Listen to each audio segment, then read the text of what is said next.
किया। एक शेर के साथ अपनी तकरीर शुरू करती हूँ। सुबह जैसे ही चमकी बजी मंदिर में घंटी और मस्जिद में अजान, यही है मेरे देश का संविधान, यही है मेरे देश का संविधान। 26 जनवरी का दिन हमारे मुल्क भारत की तारीख में निहायत ही अहमियत का हामिल है। क्यों न कि इसी दिन हमारे मुल्क का आईन नाफिज हो। इससे कबल हमारा मुल्क 15 अगस्त 1947 में अंग्रेजों से आजाद हुआ, लेकिन 26 जनवरी 1950 को आजाद जमहूरी मुल्क बन गया।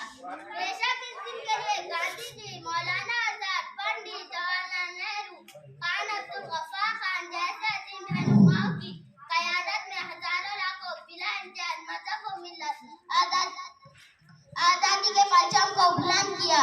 एक शेर के साथ अपनी तकरीर खत्म करती हूँ। ये नफरत बुरी है, ये न पालो इसे, दिल में कली से निकालो इसे, न तेरा न मेरा न इसका न उसका, ये सबका वतन है बचा लो इसे, ये सबका वतन है बचा लो।